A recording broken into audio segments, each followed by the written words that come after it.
Yeah. Wait eh.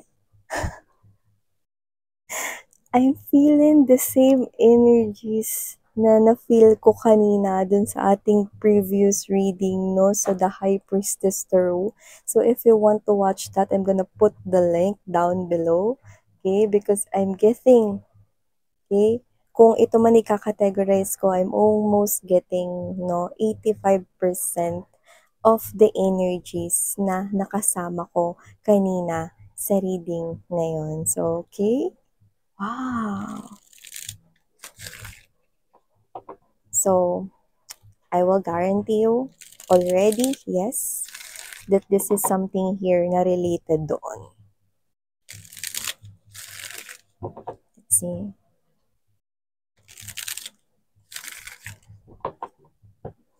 This is one of the type of energy or sitwasyon wherein this is something here na hindi mababago. Something that is permanente. Something that will stay. Something that is, look at this, something that is meant to be. You are meant to be with this person to create a happy family. You are meant to take care of this person and your children or your child. I do see that this person will also do the same. There's a lot of warm feeling na nanggagaling sa inyong dalawa. Wow!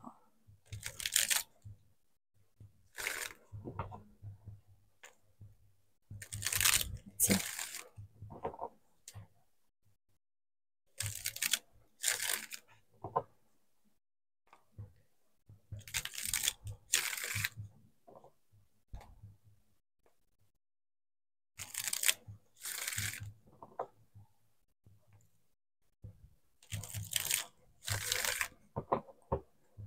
Okay, so let's go ahead and check out iba pang mga information.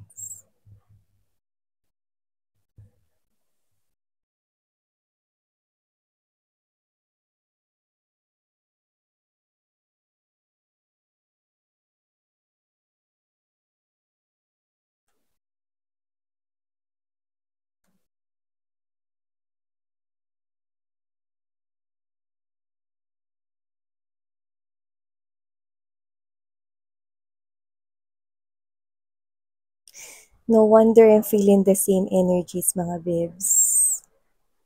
I think we're luckier today because maaring ito yung strong potential na ito yung karugtong or bahagi ng ating reading, no, doon sa kabilang channel. Kaya kung gusto nyong panoorin yon, no, ang link ay nasa description box. So, gumawa tayo ng reading earlier, okay, dun sa The High Priestess Tarot. And I think this is something here na continuation ng reading na yon or bahagi or parte ng reading na yun. Yes, that really might happen here. So, let's keep moving. Wow. So, that's nice kasi makakuha tayo rito ng other informations, no? Na magtuturo sa atin dito para madakip natin ang taong ito. Madakip talaga. So, para makakuha tayo ng iba pang mga informations, diba? So, yeah. I love this reading. Wow, you've got your aces right here. Ace of Cups, Ace of Wands, Ace of Swords right in there.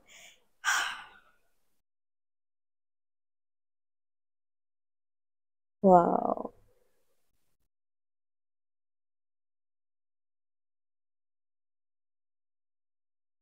So, hey there mga my loves, welcome here. Ako po muli si Yan. Yes, this is my another channel. For new subscribers, welcome, tuloy kayo. At sa mga returning subscribers, thank you so much for the warm love and support you're giving me. So, you know the drill, wala tayong gender dito, bahay, lalaki, LGBT, lahat kayo welcome. Pwede nyo rin i-flip yung roles if you want since this is general reading right here. But I love what I'm seeing. Okay? So, I do see that this is part of the story of what we have read earlier or previously, doon sa The High Priestess Tarot. So, if you want to watch that, I'm gonna put the link in the description box, okay? So, yeah, mga babes, no, wala tayong gender dito, okay? And time period is also really not defined exactly. Pero here, I do see that with the Eight of Cups energy, Page of Swords, and there's that beautiful Ace of Pentacles. You've got 4 aces pala. You've got lahat the aces pala, no? So, wow. Definitely, this is here a new beginning at full extent. Kumbaga, 360 degrees na ikot, no? So, with this Eight of Cups energy, Page of Swords, I do see that this person here, whoever it is connecting to you, I think this is someone here na parang may naku-curious ka, no? Kasi every time this person here looks at you, or maybe nung unang beses kayo nagkita, no, pwedeng yung tingin ng person na to sa'yo, no, is parang ang dami niyang gustong sabihin sa'yo, ang daming mga bagay na parang sinasabi niya, no, pero nakatingin lang siya sa'yo rito. So, this is you. Whenever you are someone here na nahuhuli mo siyang nakatingin sa'yo, no, it's like you, napapaisip ka. Kasi yung tingin niya, parang kumokonek siya sa'yo rito and parang ikaw to na parang ang daming gusto sa akin sabihin ng taong ito. So maybe the first time that this person here, nakita ka niya or nakilala ka niya, no, tama ka. Marami siyang gustong sabihin sa'yo. Ang dami niyang naiisip rito. Pero ang pinaka nakikita ko rito is that you are someone here who strongly reminds him or her of someone. Not just someone, but someone na sobrang minahal niya or sobrang laki ng pagkagusto niya. So, there's a strong past life connection right here. Yan na. Just take how this resonates. Okay? Kung sino man yung tao na yon na sobrang minahal niya before, one, that person could had already passed away or wala na here on earth, no? Or siya ay yumao na, no? Second scenario, that person could possibly be someone na minahal niya, okay, in one of his or her past lives. And this person here is not someone who remembered that, but his or her soul naaalala niya yun, no?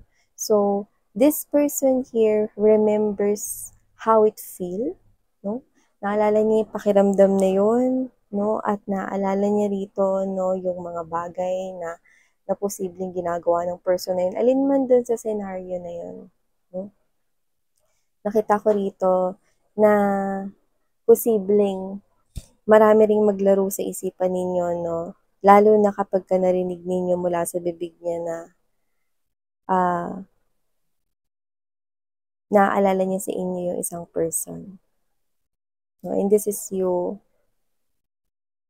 Parang may halong inis, may halong pagka-disappoint, or parang may halong pagka-dismaya, no? Kasi ikaw to na parang iniisip mo, bakit niya naaalala yung ibang tao sa akin? Siguro, kamukha mo siya, or tinataglay mo yung mga ginagawa niya, or yung mga characteristics na ginagawa niya, no?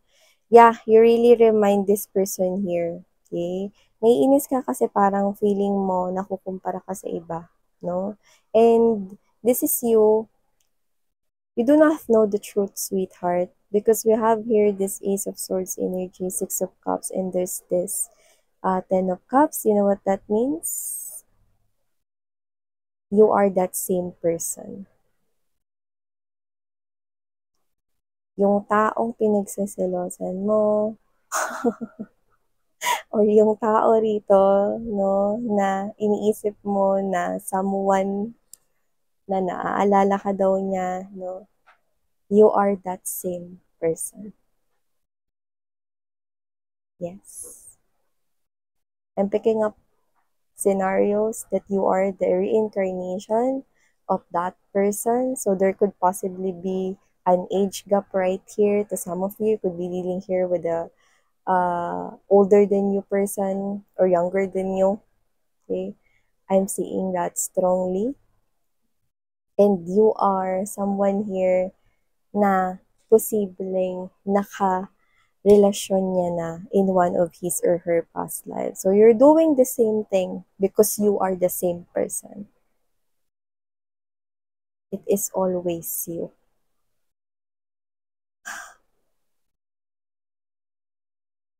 Nakakainis. Kasi, yung crush ko, yung person ko, naaalala niya yung, ay ako, iniwan ko nga. No? Hindi mo alam, ikaw rin pala yun. You are the same person, honey. Yung taong sinagseselosan mo, yung taong kamukha mo daw, yung taong naaalala niya daw sa'yo regardless kung kamukha mo yun or hindi kasi baka maaring meron kang mga actions, may mga ginagawa ka rito, no? Pero you are the same person. It was all you.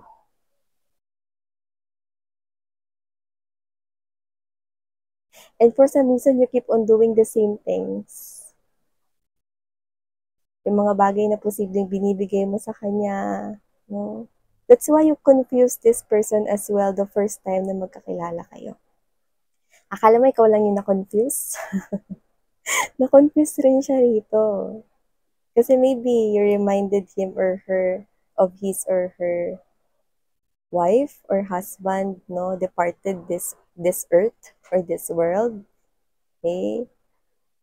Or you are really someone with a high or strong potential that you are his or her lover in his or her past lives.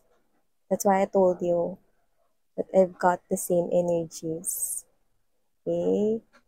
So I do pick up that you are still giving your love for this person. And you are really meant for each other because pinagtagpo kayong muli. But this is still some kind of a confusion here, I think. Maybe for the both of you. But for some reason, I'm getting that it's in your energy. Nagpupuluhan ka, hindi mo alam kung ano yung nangyayari rito. Nagsiselos ka, na ikaw rin naman pala yun, pinagsiselosan mo pala yung sarili mo. Sino bang babae yun? Sino bang lalaki yun? You know? And for some reason, you do not know that you are also that same person. Yeah, I keep on repeating that, no? Because you are really the same person here, sweetheart. Hmm. And this is you, you are so eager, no? Sobrang nakikita ko yung determination mo, no?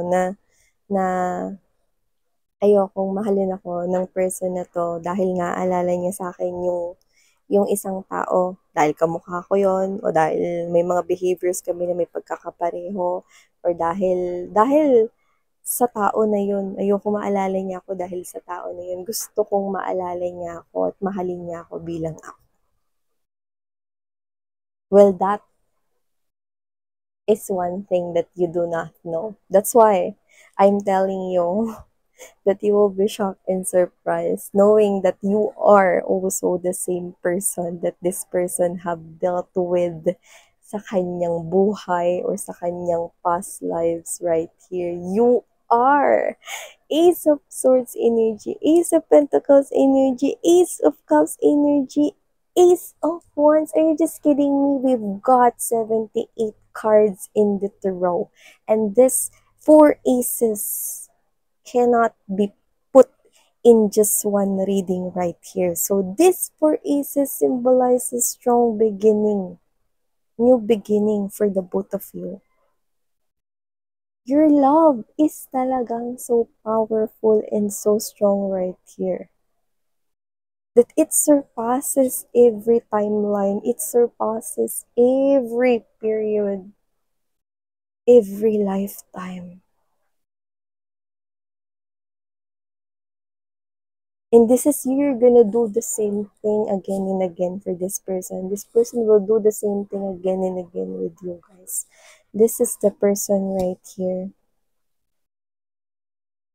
Your lover. And for some reason, nagkakasunuran kayo. Sinusundan mo siya, sinusundan ka niya. Wala kayong naaalala about the past, but you are those same souls who once loved each other so deeply. I don't know who are those energies right here na nakukuha natin, but you really remind me. No? You really remind me more na ang love ay ang talagang pinakamakapangyarihan na enerhiya sa mundo. Yes. Mas makapangyarihan no sa binuga no na hami-hami wave ni San Goku. So nakikita ko dito mga babes no na etong klase ng energy na ito kayo na talaga, no? Talagang tinalbog ninyo, no?